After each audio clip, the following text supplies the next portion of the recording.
mudana gudoomiye sidoo kale waxa jira guryo ku yaala magaalada Muqdisho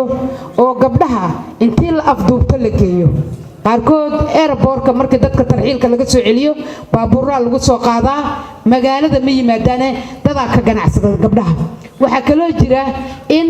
gabdhaha ama dhalinyarada laga soo celiyo qurbaha ee la keeno wadankooda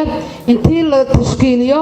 iskuulaadka loogu tago ayagoo lacagta laga rabo in la keeno oo hadda ay laba gabdhood oo ka yimid magaalada London ay maqayeen caruurtooda la goobayo ayana waxa la geeyaa guryahaas waxaana lagu haystaa xaafadaha kamid ah magaalada Muqdisho waxaan rabnaa marka muqaadaraadkii daraagiskii xashiishkii shiishadii waxa kale oo jira markaad xilliga habeenkii aad tagto liido 5 saac ilaa 4 saac wixii ka dambeeyo waxa bajaajka inta ugu badan lagu qaado waa gabdho yar yar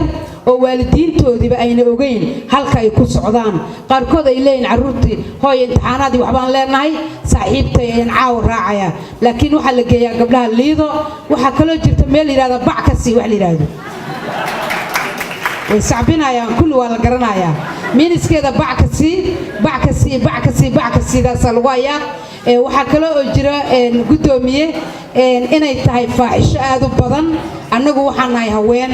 mar walba waxaan ka hadalnaa qatarta gabdhaha iyo dhibaatada loo geysanayo waxa kale oo jira xarunta dhaqan celinta ka dare in aan gabdhaha markaan ka qabano wadooyinka annagu aan geeyno xaruntaas oo ay ku jiraan gabdho badan oo ka keeno waxa kale oo jira qamiista iyo jimcaha in gabdhaha inta badan badda iyo liido la keeno